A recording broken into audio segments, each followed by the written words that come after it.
2022 के बजट में crypto tax के ऊपर रेगुलेशन आती है। क्रिप्टो टैक्स आता है जहां पर 30% का टीडीएस और 1% का टीडीएस आपको पे करना पड़ेगा। हाय गाइस, तो आज इस वीडियो में बात करेंगे क्रिप्टो ट्रेडिंग के बारे में, क्रिप्टो टैक्स एंड टीडीएस के बारे में, जो इंडिया में नए नए हमें देखने को मिलते हैं। 30% का टैक्स, 1% का टीडीएस तो आपको पता ही होगा। 2022 के बजट पे क्रिप्टो के ऊपर ये टैक्स लगाया गया था, लेकिन इसके बाद बहुत सारी चीज़ें हुई। 70% का पेनल्टी और अभी अगर आप देखोगे तो 18% का GST on trading fees.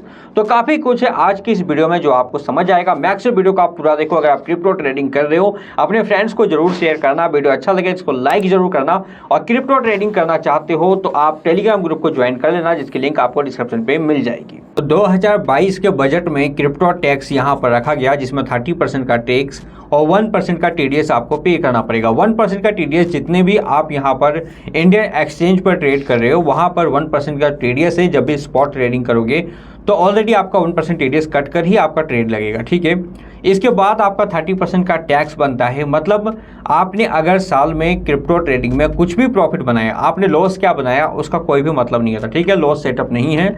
Just suppose करो कि आपने $1000 से ट्रेड स्टार्ट किया। ट्रेड स्टार्ट करने के बाद आपने 2 कॉइन में यहाँ पर ट्रेड लिया। एक कॉइन में आपको, बिटकॉइन में आपको सपोज करो कि आपको 50,000 का प्रॉफिट हुआ और इथेरियम में आपको 40,000 का लॉस हुआ। तो जो लॉस हुआ उसको आप दरकिनारे करो, वो आपका है, और 50,000 का जो प्रॉफिट हुआ है उसमें आपको 30% का टैक्स पे करना पड़ेगा। आई होप ये आपको पता होगा। यहाँ तक क्लियर थी कि लॉस सेटअप नहीं होगा, लेकिन इसके बाद कुछ और भी रेगुलेशन आए। इसके बाद बहुत सारे एक्सचेंज FIU से रजिस्टर हुए। सबसे पहले KuCoin, इसके बाद बाइनेंस, और अब यहाँ पर बाइबिट भी FIU के साथ रजिस्टर होने वाला है, ठीक है। ऑलमोस्ट पूरे प्रोसेस यहाँ पे कंप्लीट हो चुकी है। अब FIU रजिस्टर में जाहिर सी बात है लोग ट्रेड करेंगे, लेकिन थोड़ी सी लोगों को फाइनेंशियल नॉलेज यहाँ पर कम रहती है क्रिप्टो ट्रेडिंग में। लोग क्या कर रहे हैं कि वो बाइनेंस में USDT बाई कर रहे हैं, USDT सेल कर रहे हैं, जस्ट बाइनरी ट्रेडिंग के लिए, फॉरेक्स ट्रेडिंग के लिए, या फिर किसी और एक्टिविटी के लिए। वो क्या कर रहे हैं कि बाइनेंस में USDT बाई करते हैं, वहाँ से उसको ट्रांसफ़र कर रहे हैं, या फिर मल्टीपल टाइम बाइनेंस में या FIU रजिस्टर एक्सचेंज में, चाहे वो KuCoin ही हो या अब बाइबिट ही हो, वहाँ पर वो मल्टीपल टाइम ट्रांजेक्शन कर रहे हैं बाइनेंस वगैरह में। वहाँ पर USDT वो P2P बाई करते हैं, उसको कहीं और ट्रांसफ़र करते हैं। साथ में आपको पता है कि जब आप INR से USDT बाई करोगे तो आपको 1% का TDS पे करना पड़ेगा। अब इस चीज़ को समझना, अगर आप USDT बाइनेंस में बाई करते हो, KuCoin में बाई करते हो, तो जब आप USDT आपने बाई किया तो जो सेलर है जिसको आप INR भेजोगे तो 1% का TDS डिडक्ट करना काफ़ी ज़रूरी है। और अगर आप FIU रजिस्टर एक्सचेंज में लगातार ट्रांजेक्शन कर रहे हो तो उसका हिसाब भी देना पड़ेगा कि ये क्यों ट्रांजेक्शन किया जा रहा है, किसको आप USDT यहाँ से भेज रहे हो।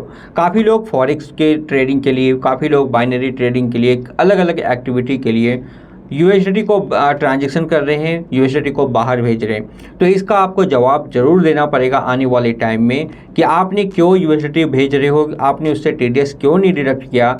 साथ में आप INR से USDT किसी के साथ बाई कर रहे हो P2P में, तो क्या आपने उसका TDS डिडक्ट किया है। और अगर आप उनके बातों का जवाब नहीं दे पाओगे कि आप USDT किसको भेज रहे हो, या आपने जिससे USDT बाई किया उसका TDS क्यों नहीं डिडक्ट किया, तो आप याद रखना आप पूरे ट्रांजेक्शन का 70% का पेनल्टी आप पे करोगे। अच्छे से बात को समझना कि जो आप USDT ट्रांजेक्शन कर रहे हो, मतलब बाहर भेज रहे हो, अगर आपने रिप्लाई नहीं किया, आपने परफेक्ट रीजन आपने नहीं दिया तो 70% का पेनल्टी। या फिर अगर आप USDT बाई कर रहे हो INR के थ्रू P2P के जरिए, लेकिन 1% का TDS किसी से डिडक्ट नहीं किया, तो आप जितने भी आपने ट्रांजेक्शन किया है, जस्ट सपोज करो 1 लाख का USDT आपने बाई किया है, तो 1 लाख का 70% का पेनल्टी आपको पे करना पड़ेगा। तो ये FIU रजिस्टर एक्सचेंज का ये प्रोसेस है। आप अगर यूज कर रहे हो तो आप सोच समझ कर करना। सिर्फ ट्रेडिंग के लिए करना चाह रहे हो तो बिल्कुल करो, कोई दिक्कत नहीं है। बाइनेंस को यूज कर सकते हो, लेकिन किसी तरह का ट्रांजैक्शन कर रहे हो, किसी तरह की एक्टिव फॉरेक्स या अलग ट्रेडिंग में कुछ हो, आप बाइनरी ट्रेडिंग पे हो और आप सिर्फ ट्रांजैक्शन के लिए FIU रजिस्टर एक्सचेंज को यूज कर रहे हो, तो आने वाले टाइम में आपको प्रॉब्लम आ सकती है। और ये कोई मैं आपको डरा नहीं रहा हूँ। देखो, जो चीज़ें हैं, जो लॉ है, उसको समझना जरूरी है। आज कल परसों कब हो सकती है किसी को नहीं पता, हो सकता ना हो, बट ये लॉ है और लॉ के ऊपर कुछ भी नहीं है, जाहिर सी बात है। तो इन चीज़ों का आपको मानना जरूरी है। दूसरा, ये सब चीज़ें तो चल ही रही थी, 30% का टैक्स, 1% का TDS, 70% का पेनल्टी। अब एक और हमें बाइबिट का एक आर्टिकल देखने को मिला जहां पर अब आप FIU रजिस्टर्ड एक्सचेंज पर ट्रेड करोगे तो 18% का GST आपको पे करना पड़ेगा। अब ये 18% का GST क्या है, तो जस्ट सपोज करो कि किसी का ट्रेडिंग फीस जस्ट आपने बाइबिट में कोई ट्रेड दिया है। अब जाहिर सी बात है कि बाइबिट में अब ये सिस्टम आई है, बाइबिट का आर्टिकल देखने को मिला है, तो आने वाले टाइम में सभी FIU रजिस्टर्ड एक्सचेंज में देखने को मिलेगा।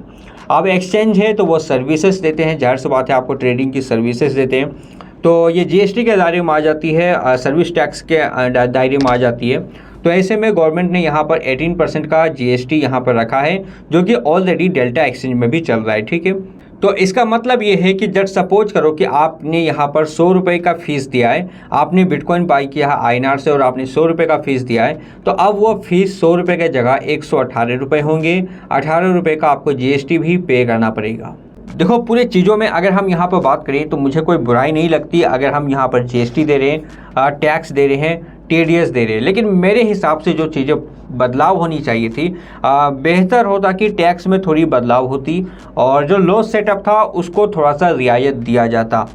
तो आई थिंक क्रिप्टो ट्रेडिंग पे या क्रिप्टो को लेकर गवर्नमेंट को और अवेयर होना पड़ेगा, गवर्नमेंट को कुछ थोड़ी सी रियायत देनी पड़ेगी। जहां पर आप देखोगे पाकिस्तान जैसे कंट्री भी कुछ अलग अलग चीज़ें कर रही हैं, USA क्रिप्टो को लेकर काफ़ी ज़्यादा अवेयर है। ऐसे में हमारी कंट्री क्या कर रही है आप देख ही रहे हो, टैक्स TDS का एक बोझ यहाँ पर दिया जा रहा है। ऐसे आने वाले टाइम में और क्या टैक्स रेगुलेशन देखने को मिलता है, क्या हम प्रॉपर ट्रेडिंग कर पाएंगे।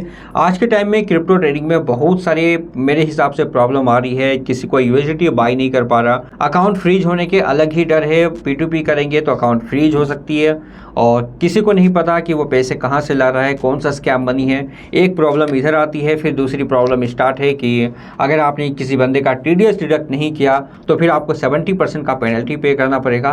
तो प्रॉब्लम तो है, लेकिन ऐसे में अगर आप ट्रेडिंग करना चाहते हो तो आई थिंक कि बेहतर होगा कि आप little bit non FIU registered exchange use कर सकते हो, जिसमें MEXC है, ब्लॉफिन है, सबका लिंक आपको डिस्क्रिप्शन में मिलेगा, जिसमें सिर्फ एक ईमेल बनाकर ट्रेडिंग स्टार्ट कर सकते हो।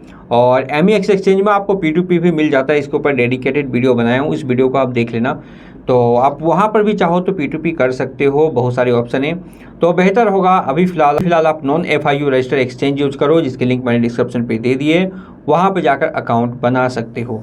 सिर्फ एक ईमेल से अकाउंट बनाना है और अकाउंट बनाने के बाद आप ट्रेडिंग स्टार्ट कर सकते हो। तो वीडियो अच्छा लगा, मिलता है अपने नेक्स्ट वीडियो में एक नई इन्फॉर्मेशन के साथ। तब तक गुड बाय, जय हिंद।